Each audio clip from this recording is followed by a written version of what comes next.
Yes नयन ma'am. So आप शुरू कर सकते हैं। हाउ वाज योर जर्नी? आपने कौन से मंथ से शुरू की जीएससी? और जैसे बाय प्रोफेशन आप इंजीनियर हो, सो व्हाट यू वर्किंग अभी तक की journey? Yes please. Okay. Yes yes, thank you ma'am. So सगळ्यात पहिले मी जीएससी टीम आणि बीआरसी टीमला खूप थँक्यू म्हणेन, की अगदी ह्यूज ह्यूज थँक्यू, की ज्यामुळे आम्ही ऍज अ इंजिनियर आमचे प्रोजेक्ट्स असतात. तर कुठेतरी एक बेबी आपल्या वोम मध्ये असताना त्याची डिलिव्हरी होईपर्यंत तो ऍज अ प्रोजेक्ट कसा घ्यायचा, किंवा ते बेबीला आपण ग्रोथ पर्यंत, त्याची पूर्ण 3-5 वर्ष त्याची ग्रोथ होईपर्यंत आपण कसं डील करायचं, ह्या गोष्टींचा अगदी आम्ही अनअवेअर होतो. की एक थोडेसे मिथ्स असतात, खूप गोष्टी असतात की ज्याच्यामध्ये आपल्याला सायंटिफिक रिझन्स माहित नाहीत, आणि कधी कधी त्या चुकीच्याही असू शकतात, पण त्या कशा वेळी चुकीच्या आहेत किंवा सायंटिफिकली त्या कशा प्रूव्ह करायच्या, या सगळ्या गोष्टी जीएससी आणि आता मी बीआरसी मध्येही आहे, तर त्या आम्हाला आता कळतायत. तर खरंच खूप huge huge huge thanks to Sayali ma'am, Vishnu sir आणि होल बीआरसी जीएससी टीम. माझी जर्नी शेअर करताना मी 4th मंथ मध्ये जॉईन केलं. 4th मध्ये, आणि टू बी फ्रँक, आम्ही जॉईन करण्याच्या अगोदर खूप क्लासेस असतील किंवा गर्भसंस्कारचे क्लासेस आम्ही चेक केलेले, की आपण कशा वेने जॉईन करू शकतो किंवा काय आहे. बट माझ्या एक्सपिरियन्स नुसार आज तागायत असा कुठलाच क्लास नाहीये की जो जीएससी इतका आपल्याला गोष्टी सांगू शकेल किंवा गर्भसंस्कार त्या फ्रुटफुल वेने आपल्यासाठी आणू शकेल.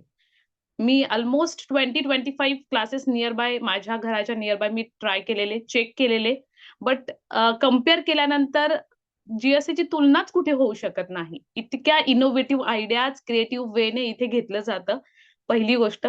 मग मी 4th मंथ मध्ये जॉईन केलं. 4th मंथ मध्येच अगदी जेव्हा माझा सोनोग्राफीचा रिपोर्ट आला, तर त्यामध्ये असं सांगितलं गेलं की माझ्या बाळाचा नाकाचा हाड छोटा आहे किंवा त्याची ग्रोथच नाहीये, अगदीच नाहीये. तर मग तिथे आम्हाला एनआयपीटी सजेस्ट केलं. एनआयपीटीचा रिपोर्ट आल्यानंतर तो मॉडरेट आला. म्हणजे लो रिस्क पण आला नाही आणि हाय रिस्क पण आला नाही, मॉडरेट आला. मग तिथे गायनेकने थोडं आम्हाला वेट करायला सांगितलं. परत 5th मंथचा आम्ही सोनोग्राफी केली. तर त्यामध्ये असं सांगण्यात आलं की माझं जे बाळ आहे त्याचे हाताची लॉंग बोन्स आहेत, म्हणजे हाताची पायाची जी हाडं आहेत ती छोटी आहेत, म्हणजे स्टँडर्ड जो काही क्रायटेरिया आहे त्यापेक्षा खूप लहान आहेत. मग तिथे थोडं आम्हाला आणखीनच, आम्ही फार सगळेजण टेन्शन मध्ये होतो. पण ह्या इथे आम्हाला अफर्मेशन जे आहेत, जीएससी मध्ये आपण जे अफर्मेशन लिहित होतो, अगदी लास्ट मंथ पर्यंत मला आठवते मी 112 हा माझा काउंट होता, 112 की 115, की तितके अफर्मेशन मी डेली सकाळी लिहित होते. माझा टाइम 1, 2 किंवा 3 वाजता उठून मी ते 1 आवर मला डेली जायचा, 1 ते 1.5 तास मला लिहायला जायचा. बट मी डेली ते लिहित होते, कारण कुठेतरी एक आई म्हणून आपण हारू नाही शकत. आपल्याला ते आणि आत्ताच्या काळामध्ये किंवा आत्ताच्या जनरेशनला आपण एक बेबी अफोर्ड करणं हे मोर दॅन मागच्या पूर्वीच्या काळात 12 बेबी सांभाळण्यासारखं आहे. सो तिथे त्या अफर्मेशनचा आम्हाला खूप फायदा झाला, की जेव्हा ते हाडांचं असं कळालं बाळाच्या, की अगदीच हाडं खूप छोटी आहेत. मग तिथे गायनॅकने असं सांगितलं, की बाबा कदाचित तुम्हाला तुमची प्रेग्नन्सी अबॉर्ट टर्मिनेट करावं लागेल. सो म्हणजे अगदीच तुम्हाला ते छोटी माणसं असतात बघा, अगदी छोटी छोटी, की ज्यांची हाईट वाढतच नाही, तसं त्यांचा थोडासा एक हे होता. तर मग तिथे परत आम्हाला अम्युनोसिंथेसिस करायला सांगितलं. अम्युनोसिंथेसिसचे रिपोर्ट्स आमचे अगदी नॉर्मल आले. मी कंटिन्यू अफर्मेशन मध्ये ते सांगत होते स्वतःलाही किंवा माझ्या बेबीलाही. आणि इथे मी हे सांगेल की अगदी माझ्या फॅमिलीपेक्षाही, माझे जे काही माझे ब्लड रिलेशन्स आहेत त्यांच्यापेक्षाही जास्त मला कोणी मोटिवेट केलं असेल, सपोर्ट केला असेल, तर ते जीएससी आहे.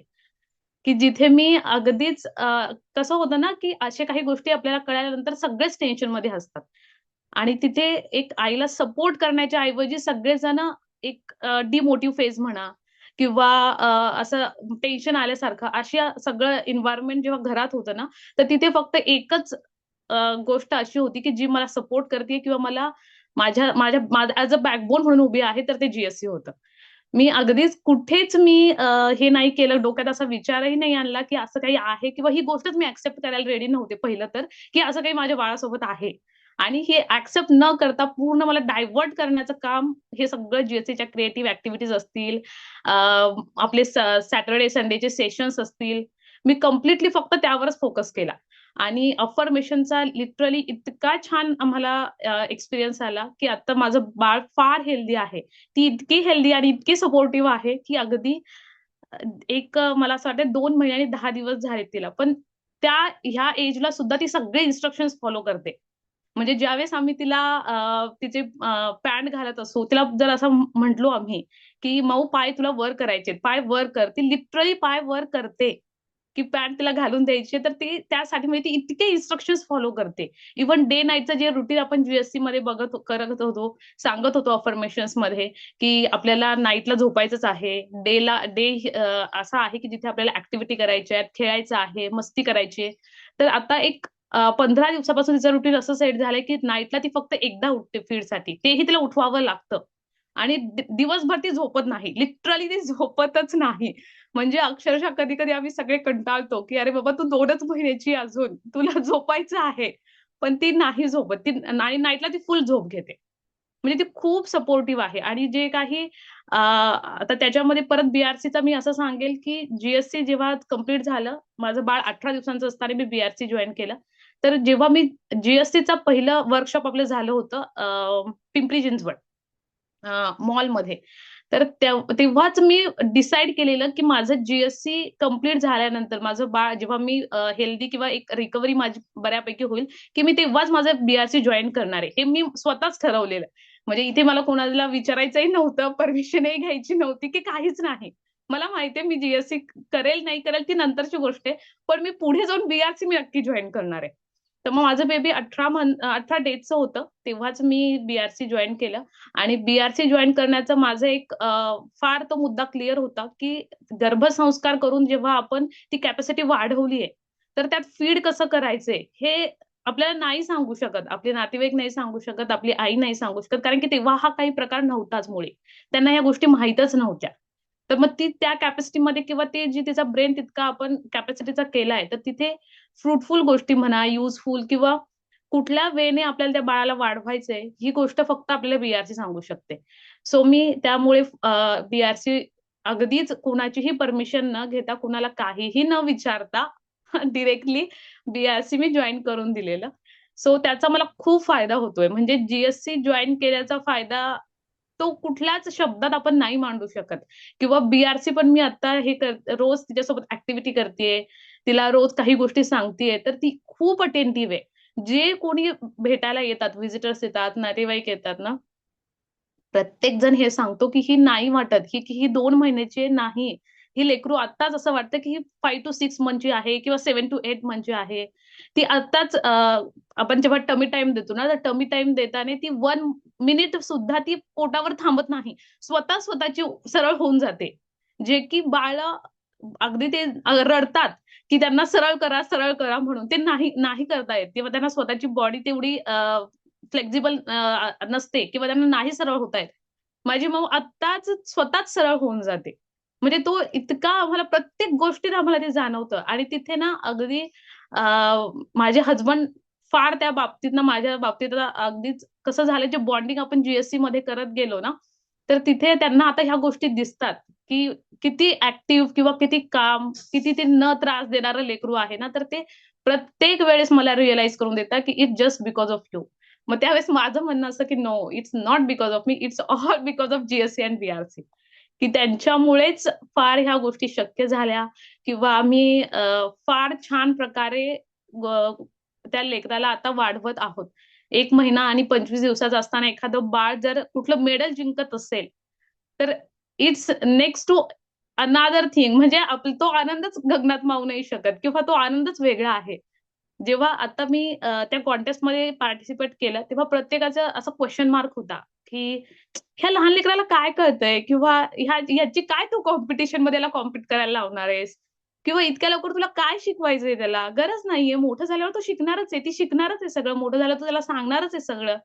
बट तिथे त्या गोष्टींकडे मी कुठेही लक्ष न देता त्या दिवशी आम्ही पार्टिसिपेट केलं आणि अगदी म्हणजे पहिलं तर जेव्हा मला कळालं, मी सकाळी 6 वाजता तो मेसेज बघितला आणि माझं प्रिपरेशन स्टार्ट झालं, ज्या दिवशी लास्ट डेट होती त्या दिवशी 10 वाजता, की काय करायचं. आमची थीमच एकतर फायनल होत नव्हती की काय करायचंय. मग तिथे तिचा मामा असं म्हणे पिल्लूचा माझ्या, की तू सन टॉपिक घे आणि पटकन आवर, नाहीतर तुझ्या हातात वेळ राहणार नाही आणि तू हेच करत बस की कुठला टॉपिक घ्यायचाय, कुठला टॉपिक घ्यायचाय.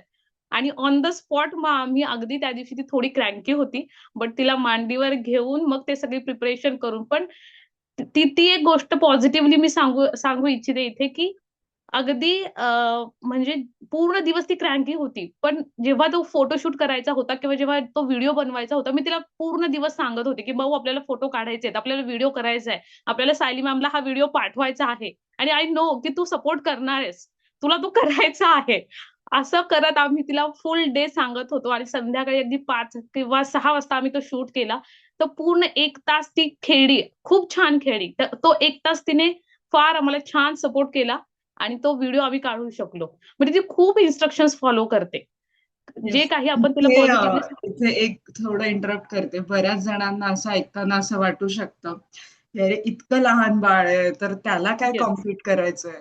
सो बेसिकली हे कॉम्पिटिशन्स किंवा हे कॉन्टेस्ट काय वाटतं, हे फक्त कॉम्पिटिशन म्हणून केलं, की खरंच ती इन्फो आपल्याला पास ऑन करायची आहे म्हणून आपण करत होतो? सो या अदर गोष्टी म्हणजे जेव्हा तुम्ही बीआरसीत आलात किंवा आता जीएससीची ओव्हरऑल तुमची जर्नी इतक्या हर्डल्स मधून काही रिपोर्ट्स मध्ये अशा काही गोष्टी आल्या ज्या खरंच निगेटिव्ह करायला, जर कदाचित जीएससी असतं नसतं माहिती नाही, पण त्यावेळी आपण नेगेटिव्ह झालो असतो किंवा त्यावेळी आपला मॉरल डाऊन झाला असता ज्यावेळी तुम्ही पॉझिटिव्ह राहिलात, राईट? सो या सगळ्या गोष्टी म्हणजे, आणि आता हे बाळ एवढूच आहे म्हणजे जे आता त्यांनी बोललं तर ते काय होतं, तर बीआरसी फॅमिलीमध्ये एक ग्रीन फॅमिली फन कॉन्टेस्ट होतं मास्क मेकिंगचं, ज्याच्यामध्ये या छोटे छोटे बाळ काही जी मोठी आहेत तर मॉडिफिकेशन होते एज अकॉर्डिंगली. तर शांभवीचा व्हिडिओ डेफिनेटली आपण आता बघूयात. शांभवी तिथे असेल तर तिलाही आहे तिथे का झोपलीये? नाही ऍक्च्युली थोडं ती ना, मी तिला सेकंड रूम मध्ये ठेवलं आहे कारण ती फार बरं. हा असं जरा तिला थोडस खेळून झालं आहे आणि आता तिचे पेशन्स संपत चाललेत. Okay okay. त्यामुळे आजीकडे आहे ती. बरं बरं. ठीक आहे. हा. तर संभवीचा तो व्हिडिओ आपण फक्त सगळ्यांना येस दाखवूया येस. आणि मग पुढे कंटिन्यू करू. हो for sure. Yes. So 1 month, 25 days. Okay. So this is Shambhavi's Green Family Fun Contest, which was related to nature. Okay. जिसमें नेचर रिलेटेड टॉपिक का मास्क बनाते हुए बेबीज को दिखाना था या इन्फो पास ऑन करनी थी कि 1 minute was the time limit, और कोई भी लैंग्वेज में, तो दिस मॉरल देते हुए करना था. सो ये शांभवी का व्हिडिओ आहे. माझे नाव आहे शांभवी प्रथमेश हिरवे आणि माझे वय आहे 1 महिना आणि 25 दिवस. आज मी बनली आहे सूर्य. तर आज आपण सूर्यमालेतील ग्रह आणि सूर्याची गोष्ट ऐकणार आहोत. आजच्या गोष्टीचे नाव आहे सूर्य आजोबा आणि ग्रहांची शिकवण. एके दिवशी सौरमालेत सगळे ग्रह शांत बसले होते. तेवढ्यात पृथ्वी म्हणाली, आपण रोज सूर्याभोवती का फिरतो? तेव्हा मग मंगळ म्हणाला, जर सूर्य नसेल तर काय होईल? सूर्य आजोबा थोडा वेळ शांत झाले आणि मग म्हणाले, माझ्याशिवाय सगळीकडे अंधार आणि थंडी असेल, कुणाला जगता येणार नाही. पृथ्वीला. माझे नाव आहे शांभवी प्रथमेश हिरवे आणि तो इमेजिन कर सकते हैं कि 1 month 25 days ओल्ड बेबी ये सपोर्टिव इतना होगा. ये वीडियो देखने के बाद what do you all like, क्या थॉट्स है? Chat box, in the chat box you need to share it. Yes. Exactly exactly. So कई बार मतलब बऱ्याचदा असं आपण विचार करतो की अरे बाळ झाल्यानंतर काय आहे, ओके तर बाळालाच नुसतं घेऊन बसायचंय, फीडच करायचंय किंवा स्पेसिफिक हेच रुटीन असणार आहे. ओके, बट असे काही रुटीन्स जे शांभवी मॅमने फॉलो केले त्यांना विचारूयात, तुमची जेव्हा डिलिव्हरी झाली तेव्हा कधी विचार केलेला का की अशा वे मध्ये असं काहीतरी मी करेल किंवा इतकं मी इन्फो काहीतरी देईल? अगदीच अगदीच नाही. म्हणजे एक कुठेतरी ना आपण डिलिव्हरी नंतर एक थोडस, एक तो आपल्याला गिल्ट एक प्रकारे असतो. म्हणजे आय डोंट नो की बाकीचा कुणाचा तसा एक्सपिरियन्स आहे का, पण माझं एक थोडं, मी जेव्हा जीएससी जॉईन करणार होते तेव्हाही माझ्या डोक्यात असं एक होतं, की बाबा आता मला माझं करिअर बाजूला ठेवावं लागेल किंवा त्या इमोशन्स सोबत जेव्हा डील करण्याची वेळ येते ना, तर तिथे आपल्याला स्वतःलाच उभं राहावं लागतं. तर अगदी जेव्हा मी जीएससी जॉइन केलं, तेव्हाही मी डायरेक्टली ब्रेक घेतलेला. म्हणजे मी लिव्हही नाही टाकली. मी पूर्ण ब्रेक घेतला आणि मला जीएससीने कुठेच ते जाणवून नाही दिलं, की बाबा तू तुझं करिअर बाजूला ठेवलंय आता. किंवा ती एक जो गिल्ट असतो, एक आपल्याला भीती असते, की परत तुम्ही रिजॉइन करू शकाल, नाही शकाल, की आता इथेच माझं करिअर संपलं, सगळ्या गोष्टी संपल्या, आता मला फक्त एक बाळच बघायचंय, घरातच राहायचंय. तर नाही, तो एक कॉन्फिडन्स जीएससीने मला दिला, की बाबा तुला फक्त हे 9 महिने करायचं आहे. त्यानंतर 1, 2 वर्ष, 3 वर्ष जोपर्यंत तुझं बेबी हेल्दी, जोपर्यंत त्याचा ब्रेन प्रॉपर डेव्हलप होत नाही, तोपर्यंतच तुला हे करायचंय. हे लाईफ लाँग प्रोसेस नाहीये. कुठेतरी आज तू त्याला टाईम दिला ना, तर पुढे तुझ्यासाठीच ते चांगलं आहे म्हणून. तर मग तिथे मला कधीच जीएससी असं जाणवलं नाही. जीएससीमुळे मला तो एक फार प्लस पॉइंट झाला माझ्यासाठी, की मी कधीच त्या निगेटिव्ह फेजमध्ये नाही गेली. इव्हन डिलिव्हरी नंतरही आता मी तिच्या ॲक्टिव्हिटीज घेते. तिच्यामध्ये इतकी मग्न असते, की आम्हाला कुठे दिवस उगवतो आणि कुठे ते दिवस संपतो हेही कळत नाही. तर मी हे नक्कीच इथे सांगेल, की बाबा बीआरसी जॉइन करून, जीएससी जॉइन करून तुम्ही फक्त आणि फक्त पॉझिटिव्ह वाइब्सच आपल्या बाळाला देऊ शकता. तुमच्याकडे तो वेळच राहत नाही, की कुठेतरी एक निगेटिव्ह पर्यंत पोहोचेल. एक साधा निगेटिव्ह विचारही तुमच्या डोक्यात नाही येऊ शकत आणि तो तुम्ही तुमच्या बाळापर्यंत कधीही जाऊ नाही देणार. तर तिथे बीआरसी जॉइन केल्यानंतर फार म्हणजे आपण विचारही नाही करू शकत, की आपल्याला अशा ॲक्टिव्हिटी आपण करू, की एक थोडंसं आपल्याला आयडिया असते. YouTubeला सगळ्या गोष्टी आजकाल अवेलेबल आहे. पण जे डेली मॉनिटरिंग आहे ग्रुपवरती किंवा मंथली आपल्याला जे काही डेटा द्यायचा आहे आणि तिथेही प्लस काही कंडिशन्स बीआरसीने दिलेले आहेत, की तुम्ही ॲक्टिव्ह आहात की नाही हे डेली चेक होणार आहे. कुणाचं तरी मॉनिटरिंग आहे, कुणाचं तरी अंडर ऑब्झर्वेशन तुम्ही आहात आणि प्लस ज्या काही मॉम्स डेली तिथे टाकतायत ते सुद्धा एक इन्स्पिरेशन असतं, की बाबा सगळ्यांनी ॲक्टिव्हिटी दिल्यात. माझ्या बाळाचं जर अजून मी केलं नाहीये, आता मी केलं पाहिजे. दिवसभर तर मला वेळ नाही मिळाला, पण एक 5 मिनिट ॲक्टिव्हिटीसाठी खूप झाला. तिचे जे काही ॲक्टिव्हिटी आहेत किंवा जो टॉपिक तिला एक्सप्लेन करायचा त्यासाठी 5 मिनिट्स मोर दॅन इनफ. छोट्या बाळांसाठी तेवढा खूप होतो. तर तो एक संध्याकाळी ती झोपेपर्यंत कुठेतरी तिचा तो वेळ काढून तो तिला सांगणं, तिची ॲक्टिव्हिटी करून घेणं, ह्यामध्ये फार म्हणजे मज्जा येते. खूप आम्ही एन्जॉय करतो. मी पण एन्जॉय करते, माझी फॅमिलीही एन्जॉय करते आणि आमच्यापेक्षा माझं बाळ फार त्या गोष्टींना रिस्पॉन्ड करतं. त्यामुळं बीआरसीमध्ये असं एक रिग्रेट तुम्हाला कधीच नाही येऊ शकत, की बाबा मी का बीआरसी जॉइन केलं? की उगाच मी टाईम वेस्ट करतीये किंवा मी उगाच पैसे वेस्ट करते. कधीच हा मुद्दा किंवा हा पॉइंट तुमच्या डोक्यात नाही येऊ शकत. तुम्ही फार तुमचं बाळ हेल्दी कारण तिथे तुम्हाला हाही सपोर्ट आहे, की काही बाळाला त्रास होतोय किंवा त्याला काही आपण काय म्हणू, की मेडिकल काही कन्सर्न असतील, तर लगेच तुमच्या क्वेरी रिझॉल्व्ह केल्या जातात. जिथे आपण लगेच शांत होतो, की नाही इथे घाबरण्याची गोष्ट नाहीये, हे होणार आहे किंवा हे नॉर्मल आहे. थोडं माझा कन्सर्न कसा आहे, मी सायंटिफिक वेने फार बघते गोष्टींना, की हे बाळाला दिलं तर चालेल का? किंवा मला आई तर सांगतीये हे करायचं आहे. पण मी त्यापेक्षा मला जेव्हा बीआरसीमध्ये रिप्लाय येईल, की हो हे चालणार आहे, त्या गोष्टीवर माझा जास्त विश्वास बसतो, की नाही सायंटिफिकली हे ओके आहे आणि हे मी माझ्या बाळासोबत करू शकते. एक वेळ आईने सांगितलेलं मी थोडं लक्ष नाही देणार. पण जिथे मला बीआरसी कडनं कळेल, की नाही हे ओके आहे.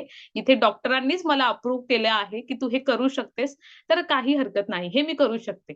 सो मी हे कधीही इमॅजिन नव्हतं केलं, की माझं 1 महिना आणि 25 दिवसांचं बाळ मेडल जिंकेल. हे कधीही किंवा कुठलेच आई-वडील किंवा आपल्या आजूबाजूची सोसायटी पण हे पटकन पचवू नाही शकत किंवा त्यांना हे नाही समजू शकत लवकर. पण तो आनंदच फार वेगळा आहे आणि त्यासाठी खरंच खूप, खूप, खूप thank you. Thank you so much. इथे येऊन इतकं छान तुम्ही सगळ्यांना खरंच खूप नॉर्मल आपली स्वतःची जर्नी एखादी व्यक्ती जेव्हा शेअर करते त्यावेळेस त्याच्यामागे खूप इमोशन्स असतात. त्याच्यामागे खूप आपला अनुभव असतो. आणि कधी कधी आपण इझिली नाही प्रत्येक जण तेवढा शेअर करू शकत जो तुम्ही इथपर्यंत येऊन शेअर केलात. एक क्वेश्चन होता तुम्हाला की बीआरसीचं तुम्ही खूप छान सांगितलं इव्हन जीएससीचीही. तर जीएससीचं डेली रुटीन तुमचं इन शॉर्ट कसं असायचं जीएससी सोबत? ओके. जीएससी सोबत मी पहाटे 3 म्हणजे मला आपोआप जाग यायची 2:30-3 किंवा एक 3:30 पर्यंत मी उठणार. मला मॅक्स 1.5 आवर एक 7व्या-8व्या महिन्यापासून लागायचा पूर्ण अफर्मेशन्स लिहायला. कारण की तेव्हाच माझी अफर्मेशन अबोव्ह 100 गेलेली. मग त्यानंतर अफर्मेशन्स लिहून झाली की मी माझ्या ब्रेन जिम ऍक्टिव्हिटीज करायचे. ब्रेन जिम झाल्यानंतर मी अबॅकसचा क्लास लावलेला. थोडं मॅथ्स मला फार आवडतं आणि माझी एक इच्छा होती की माझ्या बाळालाही मॅथ्स फार छान यावं. त्यामुळे मी अबॅकसचे डेली 1 to 2 पेजेस सॉल्व्ह करायची आणि त्याच्यामध्ये दोन्ही मेथडने करायची मी. एक आपला अबॅकस यूज करून आणि एक विदाऊट अबॅकस फिंगर्स वरती. ते झाल्यानंतर थोडंसं मग मी काही ड्रायफ्रुट्स किंवा काहीतरी फळ असेल ते घ्यायची. मग आपला जो योगाचा क्लास असेल तो क्लास अटेंड करायची. क्लास झाल्यानंतर मग फ्रेशअप वगैरे होऊन थोडंसं तिथे नाश्ता करायची. मग नाश्ता केल्यानंतर मला झोप यायची. मग मी झोपून जाणार. झोपल्यानंतर थोडं एक अर्धा 1 तास झोपल्यानंतर परत मग तोपर्यंत आपल्या जीएससी वरती ऍक्टिव्हिटीज काय आहे, आजची क्रिएटिव्ह ऍक्टिव्हिटी आपल्याला काय करायची आहे, तर ती ऍक्टिव्हिटी आलेली असायची. मग मी ऍक्टिव्हिटी वरती माझं प्रत्येक वेळेस असं असायचं की जो काही पॅटर्न तिथे दिला आहे त्यापेक्षा मी आणखीन क्रिएटिव्ह काय करू शकते. अशा वेने मी तिथं थोडं मला ऍक्टिव्हिटी करायला more than 2 to 3 hours me daily me invest तिथे करायचीच. कारण माझं कसं असायचं की हा जो पॅटर्न ऑलरेडी मी केला असेल, समजा आपण एक आर्ट करत होतो, मला आता त्याचं नाव आठवत नाहीये. पेन्सिलने फक्त करायचो ब्लॅक अँड व्हाईट मध्ये. मंडला आर्ट. मंडला आर्ट, राईट. तर मंडला आर्ट मध्ये माझा थोडा कन्सर्न असा असायचा की मी अगोदर ही केलेलं असेल सेम, तर मला ते रिपीट नाही करायचंय. सो मग मी तिथे परत इनोव्हेशन मध्ये किंवा क्रिएटिव्हिटी कसं करता येईल अशा करून मग मी ते कम्प्लीट करायचे. मग त्यानंतर लंच, डिनर जो काही असेल आणि मग आपल्या ज्या काही प्राणायाम आपल्या मॅडमने आपल्याला प्राणायाम सांगितला होता याच्यासाठी. ऍक्च्युली मी सगळीच नावं आता विसरलीये. काय म्हणू आपण, डिलिव्हरीच्या वेळेस अगदी जेव्हा लास्ट फेज असते त्यावेळेस जे काही ब्रिदिंगचे एक्सरसाइज आहेत त्या मी डेली 3 ते 4 लमाज टेक्निक्स, राईट. तर त्या मी डेली 3 ते 4 वेळेस करत होते. तर अशा प्रकारे मी सगळ्या म्हणजे हार्डली माझं असं असेल की मी एखादी ऍक्टिव्हिटी मिस करेन, ती पण monthly. But me full day पूर्ण तो वेळ माझ्या बाळासाठी किंवा गर्भसंस्कार मला करायचे, तर त्या वेळेने जे काही ऍक्टिव्हिटीज येत असतील, ज्या काही टेक्निक्स डॉक्टरने सांगितलेल्या असतील, सुवर्ण प्राशन असेल, 100% मी जीएससीला तिथे फॉलो केलं. किंवा आपण एक 99.99% म्हणूयात. एखादा दिवस जर मी फार टायर्ड असेल किंवा थकली असेल, तर बाबा मी एखाद्या वेळेस लमाज टेक्निक मिस केलं असं होईल. पण शक्यतो जे काही डॉक्टरांनी सांगितलं आहे, मी 100% माझे पुट करण्याचा प्रत्येक वेळेस तिथे ट्राय केला, की जेणेकरून माझं बाळ जेव्हा माझ्या हातात येईल, तर मला कुठेही रिग्रेट नाही करायचंय, की बाबा मी हे त्यावेळेस केलं असतं ना, तर आज माझं बाळ आणखीन छान असू शकलं असतं. हा रिग्रेट करण्यापेक्षा की मी ते फॉलो करेल. मला करायचं तरी किती दिवस आहे? 9 महिने. 9 महिन्यानंतर तर ती फेज निघून जाणार आहे. माझ्या हातात तर फक्त त्या आठवणी राहतील. सो तो रिग्रेट मला नको होता. म्हणून मी मोस्टली 100% ट्राय केलं, की जेणेकरून त्याचे सगळे इम्पॅक्ट म्हणू आपण किंवा सगळे रिझल्ट्स मला छान मिळतील. आणि आज तसे मला खूप छान रिझल्ट्स मिळतात. आमचं बाळ आणि आई दोघं जण सुखरूप हवेत, बस. आणि त्याच्यानंतर पोस्टपार्टम डिप्रेशनचं म्हणाल तर डिप्रेशन हा वर्डच आमच्या डिक्शनरीत नव्हता. कारण की माझं फार ते डिसाईड, जसं मी आधी म्हणाले, डिसाईड झालेलं होतं की जसं मी हॉस्पिटलमधून घरी जाईल, एक 10 दिवस 15 दिवस माझं थोडंफार मी रुटीन थोडं सेट व्हायला लागेल की मी बीआरसी जॉईन करणार. आणि मला हे माहित होतं की मी एकदा बीआरसी जॉईन केलं की बाकीच्या जगात काय चाललंय याच्याशी मला काही घेणं देणं नाहीये. मला फक्त मी आणि माझं बाळ, माझ्या ऍक्टिव्हिटीज आणि त्याला मी कुठल्या वेने कशा प्रकारे छान आणखीन डेव्हलप करू शकेल किंवा त्याच्यामध्ये जो काही कॅपॅसिटी वाईज त्याचं ब्रेन डेव्हलप झालंय तिथे कशा प्रकारे छान गोष्टी मी त्याला देऊ शकेल. त्यामुळे डिप्रेशन किंवा पोस्टपार्टम नंतर जे काही ब्ल्यूज आहेत किंवा ते काही निगेटिव्ह विचार आहेत, फक्त तिथे मी प्रकर्षाने एकच गोष्ट सांगू इच्छिते की जे आफ्टर डिलिव्हरी मिथ्स असतात की तू हे खायचं नाही किंवा हे केलेलं चालत नाही.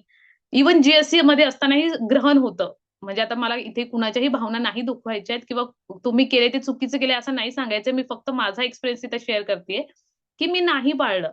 मला माहित होतं ऑलरेडी की मला जीएससी मध्ये आलंय की ग्रहण हे एक आपण ग्रहांची दशा त्यावरून किंवा सूर्य आणि त्या ग्रहांची एक दशा आहे त्याच्यावरून ते होते. त्याचा आणि तुमच्या बाळाचा काहीही कन्सर्न नाहीये. तर तिथे आणि माझं थोडं असं आहे, की मला जर तहान लागली असेल, वॉशरूमला जायचं असेल, तर मी नाही कंट्रोल करू शकत. पण तिथे थोडं सोसायटीने म्हणा किंवा आजूबाजूच्या लोकांनी ग्रहण आहे असं करून अगदी मलाच हे करून ठेवलेलं, की बाबा नयन ग्रहण आहे हां, हे करायचं नाही. तू तेव्हा बसायचं आणि ग्रहण संपेपर्यंत तुला बसायचंय. म्हणजे मी 5 वाजता जर मांडी घालून बसलीये, तर मला रात्री 1 पर्यंत बसायचं आहे. जे माझ्यासाठी कुठल्याच कंडिशनला पॉसिबल नाहीये. तर मग मी तिथे माझ्या गायनॅकला कन्सल्ट केलं. मग इव्हन जीएससीला आलेलं होतं, पण थोडं माझ्या फॅमिलीला सपोर्ट देण्यासाठी मला ते गायनॅकला कन्सल्ट करावं लागलं. कारण की मी एकटी नाही लढू शकत. मला कुणीतरी बॅक सपोर्ट पाहिजे. सो माझ्या गायनॅकला कन्सल्ट केलं. गायनॅकने सांगितलं, "काय होणार आहे? जर ग्रहण आहे, त्या ग्रहणात तुम्ही चिरलं, तर तुमच्या आता ऑलरेडी 3 महिन्याचं बाळ जेव्हा झालं, तेव्हा तो बाळ रेडी झालंय, बरोबर? मग जर तुम्ही काही कापलं, काही कट केलं, तर तुमच्या माझी गायनॅक फार स्ट्रिक्ट. तर ती डायरेक्टली स्ट्रेट फॉरवर्ड अशी बोलली, की "काय तुमच्या बाळाचे हातपाय कट होणार आहेत का तुम्ही कट केल्यावर किचनमध्ये?" बस तिथे सगळा मग पॉइंटच हे झाला, रिझॉल्व्ह झाला. मॅमने तिथे स्पष्ट सांगितलं, अशीच आमच्याकडे केस आलेली. त्या लेडीला बसवून ठेवलं. तिला लेबर पेन स्टार्ट झाले आणि बाळाची प्रीमॅच्युअर डिलिव्हरी झाली. म्हणजे ज्या गोष्टी नको व्हायला पाहिजे होत्या, त्या तुमच्या एका थोड्याशा मिथ्समुळे म्हणा, मिसअंडरस्टँडिंगमुळे म्हणा किंवा पूर्वापार चालत आलेल्या रूढी परंपरामुळे म्हणा किंवा एक समाजाचं प्रेशर म्हणा, ह्यामुळे तुम्ही हाताने स्वतःच्या मिस्टेकने त्या बाळाची प्रीमॅच्युअर डिलिव्हरी केली. सो मग तिथे मी आणखीन स्ट्रॉंग झाले, की नाही मी हे करणार नाही. मला माहितीये माझं बाळ व्यवस्थित आहे आणि नाही होणार हे. सो ते एक जेव्हा आपण स्ट्रॉंग असतो ना, तर आपण सगळ्याच गोष्टींशी डील करू शकतो. कारण की जे काही तुम्ही फील करता, जे तुम्ही खाता, जे तुमचे इमोशन्स आहेत, सेम बाळ तसंच रिएक्ट करत करत असतं. 9 महिने तुम्हाला ते दुसरं काही त्याच्याकडे ऑप्शनच नसतो. सो तेव्हाही मी नाही फॉलो केले. इव्हन पोस्टपार्टम नंतर सुद्धा जे काही जीएससीमध्ये येत आहे, तू हे खाल्लेलं चालतं. तू अशा प्रकारे खाऊ शकतेस. कारण कसं कसं आहे, की काही ठिकाणी किंवा आमच्या इथेही 5 दिवस फक्त एकच पदार्थ खाल्ला जातो. जर शिरा खायचा आहे, तर फक्त शिराच खायचा आहे. मग जर फक्त शिराच खाल्ला, तर त्या बाळाला दूध कसं पाजणार तुम्ही? ब्रेस्ट फिडिंग तर तुम्हाला करायची आहे. फॉर्म्युला मिल्क जर तुम्हाला अव्हॉइड करायचं असेल, तर तुम्ही अगदी रिकव्हर व्हायच्या 2ऱ्या-3ऱ्या दिवसानंतर तुम्ही खाल्लंच पाहिजे. व्यवस्थित न्यूट्रिशन्स तुमच्या पोटात गेले, व्यवस्थित जेवण तुम्ही केलं, तर तुम्हाला दूध येईल.